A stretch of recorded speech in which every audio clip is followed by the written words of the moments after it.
Welcome to the latest edition of the Stephen A. Smith Show, coming at you as I love to do every weekday over the airwaves of ESPN Radio, 250 plus markets across the United States of America, and of course, ESPN Radio on Sirius XM, Channel 80. Number to call up as always is 888-729-3776. That's 888-SAY-ESPN. It's time for Straight Talk, brought to you by Straight Talk Wireless. Best phones, best networks, no contracts. We all know what time it is today. I understand that Super Bowl 52 is upon us, less than 2 weeks away. A rematch of what took place in Super Bowl 39 between the Philadelphia Eagles and the New England Patriots. There's a lot of stuff to get into. I understand that. I understand we got to get into Des Bryant. Tweets from T.O. The Cowboys somehow, some way have made news. And you've got people talking about that. I get all of that. Basketball front, Jason Kidd's fired. We got to talk about that. Basketball front, Damian Lillard has a meeting with owner Mr. Allen, Paul Allen. We got to talk about that. But we all know what the story of the day is. It's the drama, the soap opera, General Hospital, or Young and the Restless style. Pick your spot. It's the soap opera stuff that's going on within the organization of the Cleveland Cavaliers. According to numerous reports, NBA insider extraordinaire Adrian Wojnarowski of ESPN, my colleague here, he will be on with us, by the way, in about 27 minutes. But he's one of the people that wrote the story about how the Cleveland Cavaliers had a meeting and everybody went in on Kevin Love and how folks weren't happy with Kevin Love. Why could you possibly have a problem with Kevin Love? It's very, very simple. Love, they felt didn't give them any love. Because while the Cleveland Cavaliers was in the midst of getting spanked, ramrodded, beat down, embarrassed by the Oklahoma City Thunder, scoring, by the way, 124 points on Saturday afternoon and still losing by 24. They gave up damn near 150 points, 148 to be exact. Because the Cleveland Cavaliers did that, and they were getting spanked, they had a problem because after the game, they came into the locker room and guess what? Kevin Love was already gone. Kevin Love had left the game and was home chilling. He left. He was home and they felt like he just left them there hanging. In their eyes, even in the eyes of somebody like LeBron James, who gets along very, very well with Kevin Love from what I'm told, even in the eyes of somebody like him, it's the equivalent of getting into a street fight with one of your boys and then you leave your boys and desert everybody. That's how everybody was looking at Kevin Love. Let me tell you how you should be looking at Kevin Love. If you want to look at that, because I like Kevin Love. And I happen to believe that Kevin Love is the second best player on the Cleveland Cavaliers, and he's the second most reliable player on the Cleveland Cavaliers. I think Kevin Love has been a walking double-double. I think for the most part, he shows up and produces.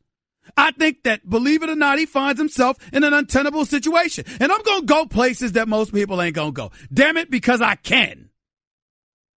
Kevin Love, being a baller who happens to be white, might have a problem being around these brothers with the problems that they have. Not a brother. You don't care about that. I'm talking about these particular brothers with all the drama circulating in Cleveland. You got LeBron James that don't want to commit to a long-term deal. You got Isaiah Thomas that's looking to get paid and trying to find his bearings after being out with the hip injury. You got J.R. Smith, who's trying to remember how to be a shooting guard. You got Tristan Thompson, who's associated with the Kardashians. And I'm not being disrespectful. I'm not getting into his personal business. But the Kardashian curse is something that has been talked about on numerous occasions. And the reality of the situation is he hasn't played that well. Now, in my mind, Tristan Thompson is a role player who has been a starter, and he's a reserve trying to learn how to be a reserve, and that's problematic. And caught in the midst of all of that is a coach in Tyronn Lue who's been a sacrificial lamb, a GM who's a rookie, for an owner who thinks he knows more basketball than the players. And when you combine that with the fact that LeBron James is entering the last year of his deal and he's free to leave this summer, and he didn't want Kyrie traded, because he didn't like the deal for Isaiah Thomas and Jamie Crowder and those boys. And you couple all of that with the fact that Dan Gilbert said, okay, if that's what you want, then commit to me long term, 3 to 5 years, and I'll keep Kyrie. But if you're not going to do that, I'm going to look towards the future.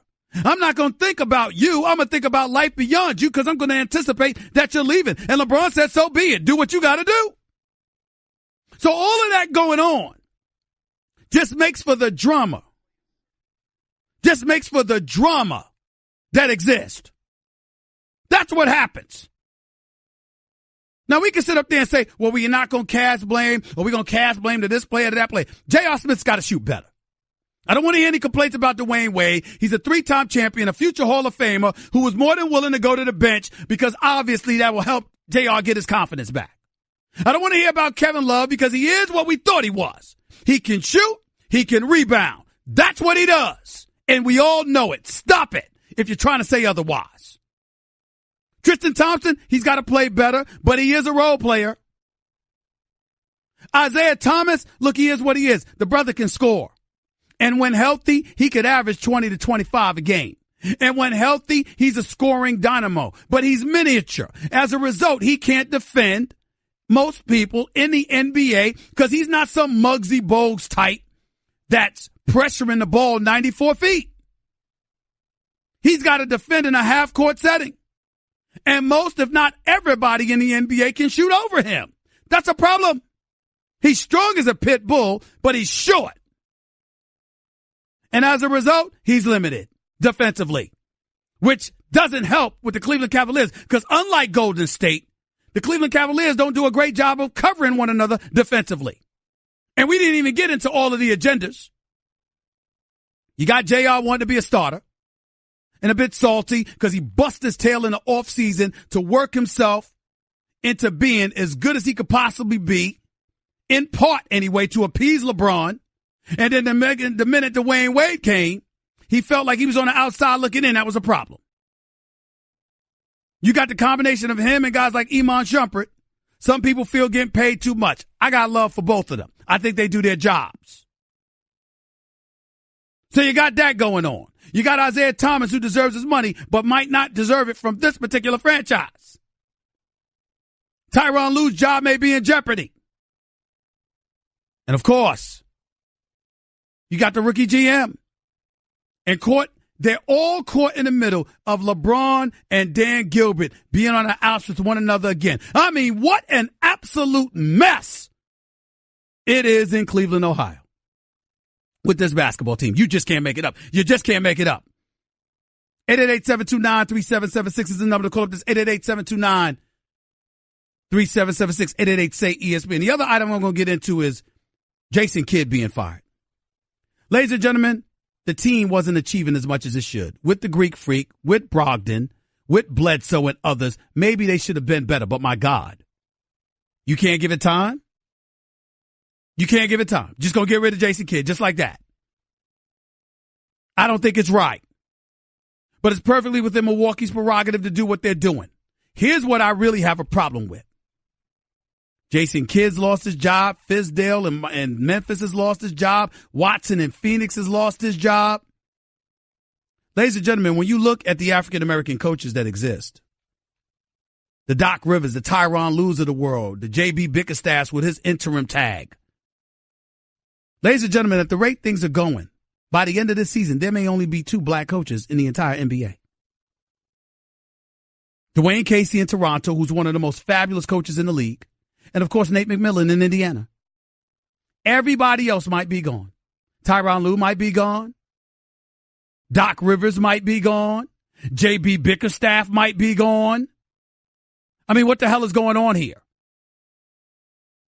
You got numbers crunchers and analytics dudes who are friends with other analytics dudes, evidently none who happen to be black, basically invading the NBA by ingratiating themselves with owners who understand numbers better than they understand the game and are more than willing to give those folks an opportunity that they're not going to accord to other people. There is something wrong going on here, and I'm going to tell you what's wrong. Where the hell are all of these black players speaking up about this issue? Where's the support? We want to speak against the president. We want to speak about social issues. We want to come to the end, to the defense of things that may have nothing to do with us. We want to use our Twitter and Facebook and Instagram accounts. But when it comes to the issue of black coaches and the challenges that they face in a league that's over 70% black, we haven't heard a damn word from these players. And I'm not counting LeBron and D Wade speaking up for Fizdale because Fizdale was an assistant coach in Miami. That's one of their boys. And I appreciate their support, but that's just support from the peanut gallery. That's your man. And you giving him love. I'm talking about the issue of the dissipating number of African-American coaches in a sport of basketball. This ain't the National Hockey League or Major League Baseball. This is basketball. And cats who never played, but no numbers, are taking over this league. And the Fred Hoibergs in Chicago, and the Dave Yeagers in Sacramento, and the Brett Browns in Philadelphia and others keeping their jobs, while African-American coaches are falling by the wayside. No one has a problem with that? You're a black NBA player, you have nothing to say about that? Nothing.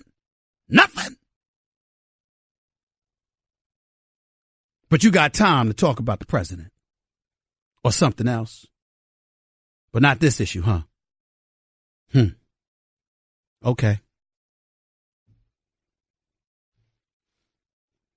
I'm not black, I'm OJ. Okay. 888-729-3776. That's 888-SAY-ESPN. Straight Talk Wireless. Nationwide coverage on America's largest and most dependable 4G LTE networks. In case you didn't notice, I'm just getting started. I got a whole bunch of energy today. Oh, I can't wait. I'm mad. We got to go to commercial. You are listening live to the Stephen A. Smith Show on ESPN Radio. By the way, buckle up. I'm just getting started.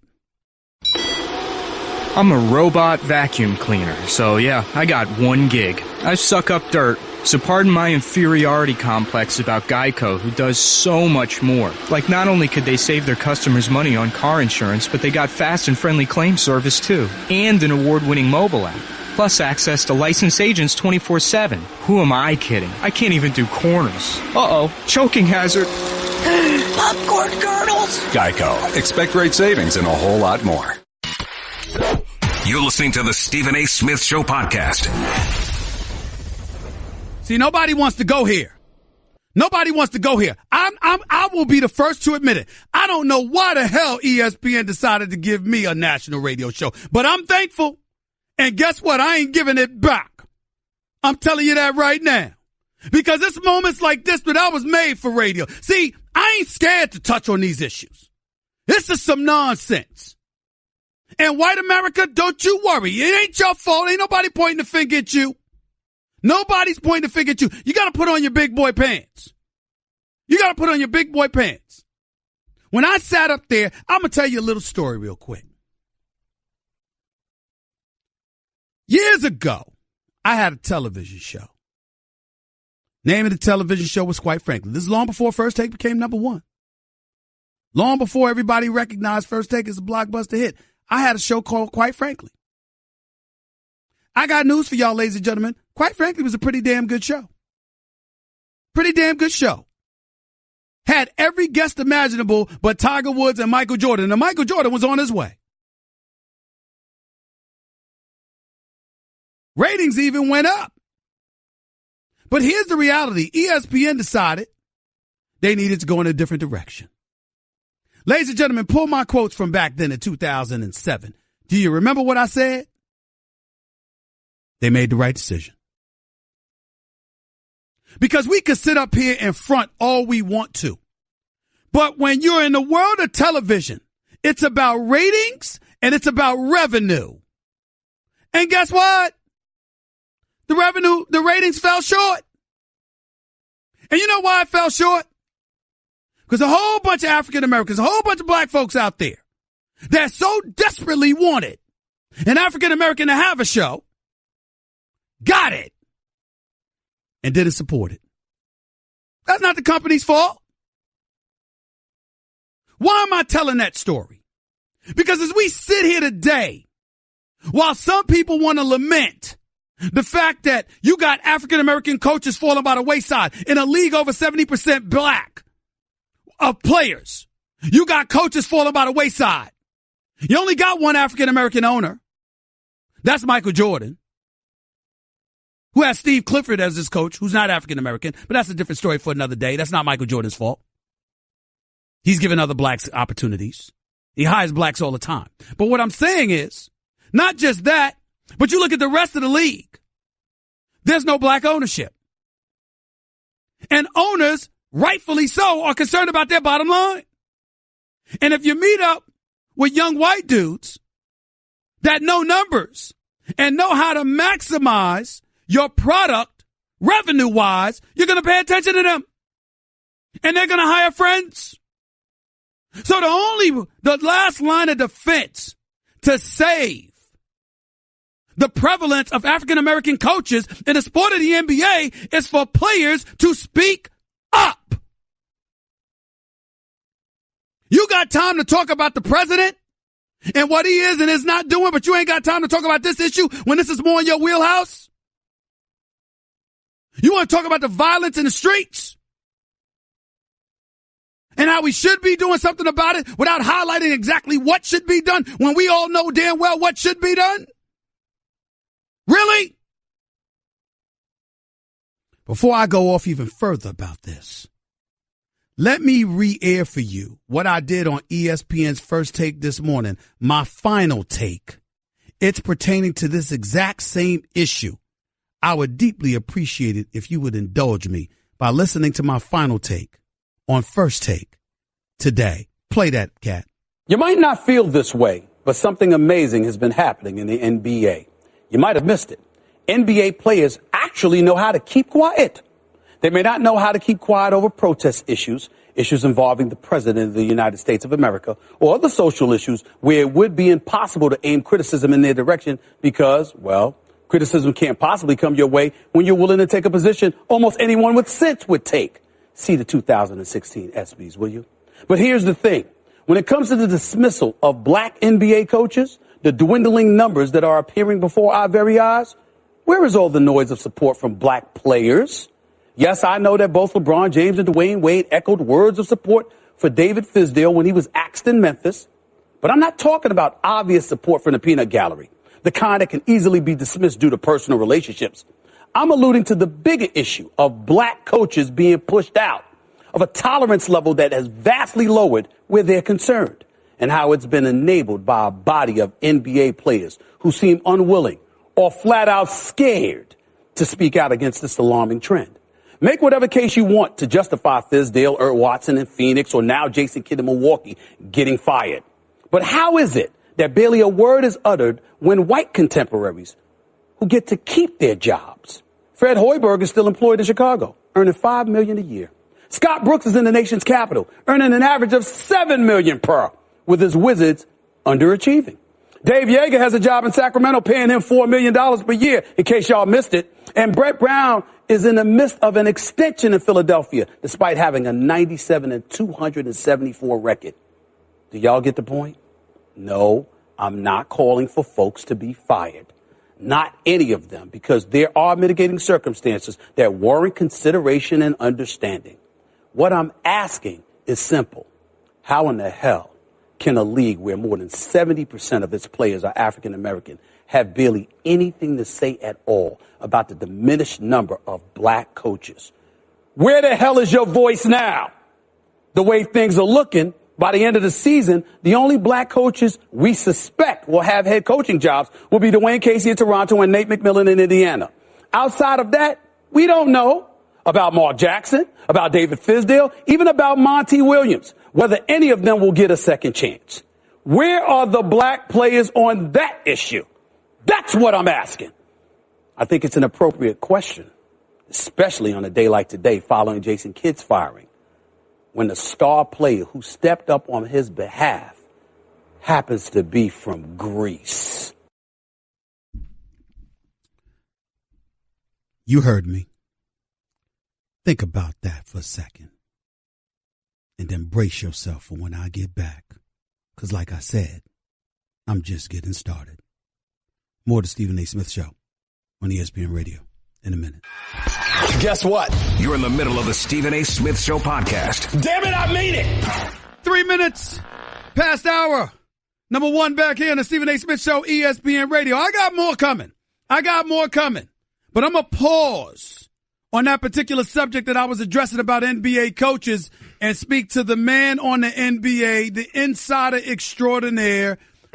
I'm proud to call him a colleague. He's been doing it up for many, many years as an elite insider on the National Basketball Association. I'm talking about my buddy, the one and only Adrian Wojnarowski. What's going on, buddy? How you doing, Woj? Steven, I'm great. Thanks for it's an honor to be in the studio. It's the first time we're in studio together, Woj. I love it. Oh, I love it. I love it. Listen, let's get right. This is big time. No question. Thanks to you. Let's get right to it, because obviously you broke the story about the drama going on in Cleveland. So just encapsulate it for us all. They get blown out by Oklahoma City Saturday. Somehow they score 124 points and still manage to lose by 24, which is just a rarity in NBA annals. What happened with Kevin Love and the Cavaliers right after? Well, Love left the game sick and left the arena before the game was over. Then missed team went home, did not go to Sunday's practice, said he was ill. And then when he showed up on Monday, and this was an issue, the 2 days he had left the arena, then that Sunday, I know this was a point of discussion among the team. And then when he came back before practice on Monday in Cleveland, there was a team meeting. Players wanted to confront not only him on this, I'm told, but management, the coaching staff, asking if they were holding him accountable for what they felt was, did he bail on us? And so it got emotional. It got loud in there, I'm told. And, like I've said this earlier today, like there is a culture of finger pointing in Cleveland, and it goes around the locker room. It goes to coaches. It goes to ownership, front office. There's always a lot of blame to go around, especially even when things are going well, but especially when they're not. And so, like, it is Kevin Love in the blender these last few days. What did Kevin Love say in his own defense? Do you know that? I think he tried to make the case to people that he wasn't well. And I think that there's, I think there was some sense of that guys may try to accept it. I think there were some who were not accepting of whatever was going on with him, what they perceived to be the issue. But there's just a lot of, all these things with Cleveland and about, can they turn the switch on? Can the group get back together? And here's the difference between, they don't have Kyrie Irving anymore. They are a diminished team. This is not the same team. That trade, did not strengthen them in other ways to make the loss comparable. They lost a superstar player, and we can go around all these other things. That's at the crux of this. They're not good enough right now. We're talking to Adrian Wojnarowski right here with Stephen A. on ESPN Radio. Let's get deeper into this from this perspective. I made the argument before the season began, or actually when the trade took place. I was told that LeBron told Dan Gilbert, I'd rather go with the horses that we have. Don't trade Kyrie. Not for this deal with Isaiah Crowder and others. Dan Gilbert wanted a 3 to 5 year commitment. LeBron said, no, that's not what's going to happen.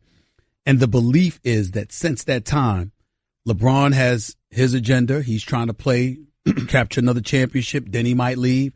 Dan Gilbert's mentality is, I'm not committing to anything long term.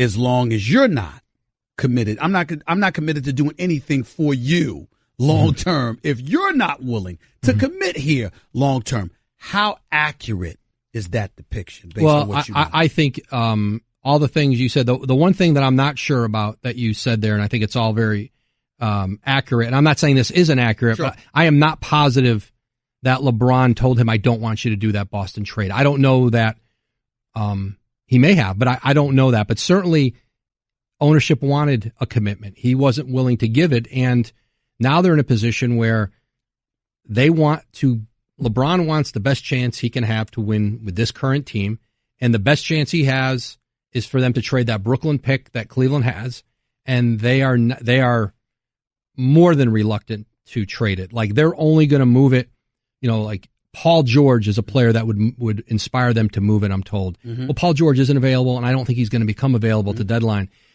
Or a really good young player on his rookie contract, and those guys don't become available. So they're going to hedge their bets in Cleveland right now on their future, because if LeBron's going to leave, they're not going to turn that pick into somebody who could just be a rental. One could have argued that if LeBron decides to get up and leave, you still would have had Kyrie, who had 2 years left on his deal. So why move him? Why did Dan Gilbert move Kyrie Irving? Why did he capitulate to Kyrie's wishes? It's a good question. I think that they didn't want, I think they were very concerned about that the deterioration of the relationship between Kyrie and LeBron and then Kyrie and the organization, that it would just be, there would have been too much drama. I don't think they wanted to live with the drama that would have played out. Now, they may have won and they may have figured out, and I think Ty Lue was fine with them. I think Ty Lue's attitude was, I'll coach these guys. But I think in the end, they felt like moving Kyrie spared them the circus and training camp. They didn't want to go through it anymore there. And was it the right decision, the wrong one? It was. I don't think they had the stomach for like those two going at it all year. Adrian, we hear so much speculation about whether LeBron is going to stay or go. Based on what you're seeing, combined with what you have heard, is this LeBron James' last year in Cleveland? I don't know. Because I think free agency, I think there's points where a guy is pretty convinced he's going to go one way or another. Like last summer, he may have been convinced, I'm going to go somewhere else. And then guys change their minds so much. They just do. Anybody who has a big decision typically changes their mind. You go through it, and things change. And a place that might look appealing to him last summer may look less appealing by July 2nd or July 3rd. I just wouldn't rule out anything with him. He could stay in Cleveland on a short deal again. He could do another. Let's say he doesn't see anything out there that really makes sense. Does he just do another 1-year deal in Cleveland? I won't pretend to speculate on, but I know this.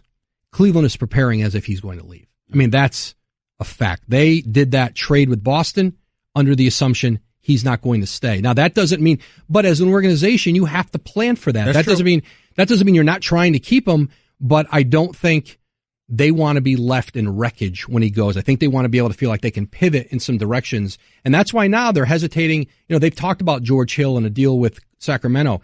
Well, he's got a $19 million figure next year. And if LeBron leaves and they tear this thing down in Cleveland, they're going, are we stuck with do we have to pay that next year? Can we? And so I think they're measuring taking back money going forward. And those are all issues they've got to deal with. Do you see the Boston Celtics standing pat or trying to make a move to buffer their squad, knowing how vulnerable Cleveland appears to be right now? I think Boston is trying to get some complementary players. I don't think there's a big wholesale deal for Boston. I think Boston is trying to help their bench, maybe get some more offense in there. I think, Tyreek Evans from Memphis, a lot of teams with interest in him. This year. Playing really well.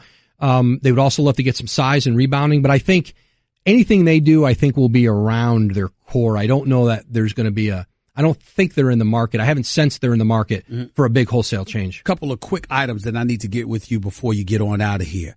Kawhi Leonard, that's something else you reported. Something going on between him and the San Antonio Spurs in terms of his rehab. He's not satisfied with it. We know his uncle is the heir, is the heir that, that's the guy that's in his ears rather.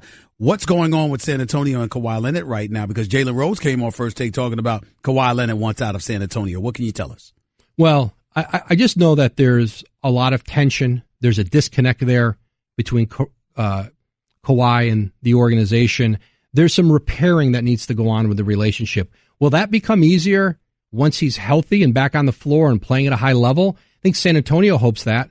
But, Kawhi is not a real communicative person. The player people see in public, very reserved, quiet, is largely the player behind the scenes. So I think that's a challenge at times too with him. But San Antonio has a history of being able to bridge relationships. They aren't a team without a history of having issues, but they've always been able to deal with them, keep them internal, and keep the guys they want together. They made it work with LaMarcus Aldridge when it wasn't going great. So I still like their chances of figuring this out because I think Kawhi Leonard's about winning, and I still think they can find ways here to put pieces around him and keep going as Ginobili and Parker now fade toward retirement. Real quick, why is Jason Kidd going as coach of the Milwaukee Bucks? Underachieving this year, in the 8th seed right now when they thought they'd be fighting for a top 4 seed. And I just think a new general manager in Milwaukee, John Horst, who replaced the GM, John Hammond, who didn't hire Jason. He was hired by ownership. I think they're giving John Horst a chance to hire his guy and put a GM in place who he feels aligned with. Last question, Paul George in OKC. Trading deadline's approaching February 8th. I know he's not going anywhere before then, but in the same breath, Oklahoma City's got to lure him in, make sure he wants to stay. How keen are they on keeping him, and how keen is he on staying in Oklahoma City based on what you're hearing? Oklahoma City's determined to re-sign him, but they also knew this. He wouldn't be ready to decide by February 8th. That his decision would be built around how deep do we go in the playoffs? How does this season finish? What do I think the hope is? What can they do at the trade deadline to maybe improve the team? And I think he's kept an open mind on this the whole year. I know he has an open mind. He's enjoyed his time in Oklahoma City. I think it's important for him to try to win with this group. He wants to win, have a team here that can go deep in the playoffs, and then evaluate everything going into free agency.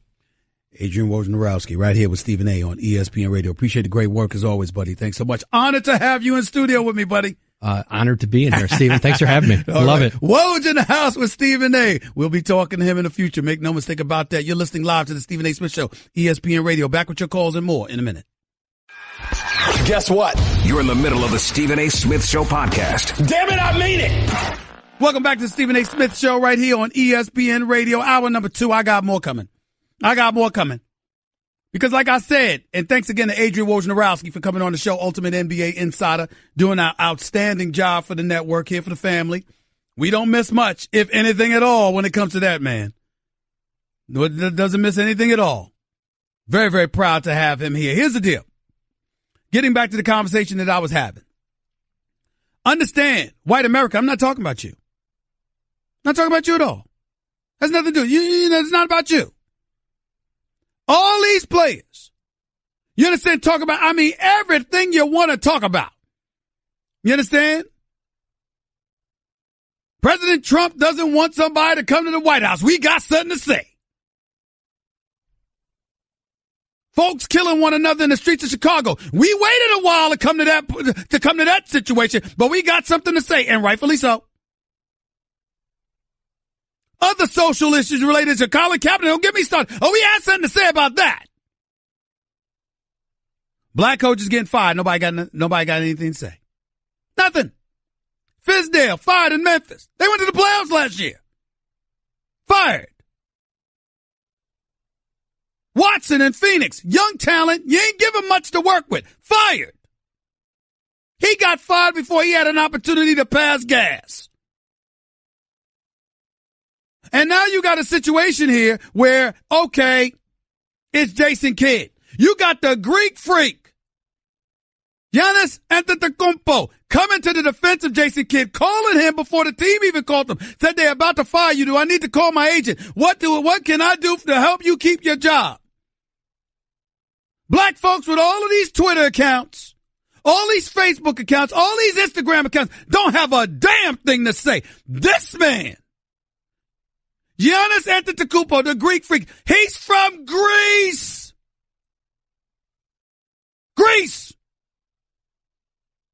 And got more to say than some of these dudes. And, oh, by the way, in case y'all didn't notice, I said over 70%. Let me be specific. A report based in 2017, 74.4% of all NBA players are African American or black. And if you take into account people of color, meaning international players, that number's up to 80.9%. Y'all ain't got nothing to say.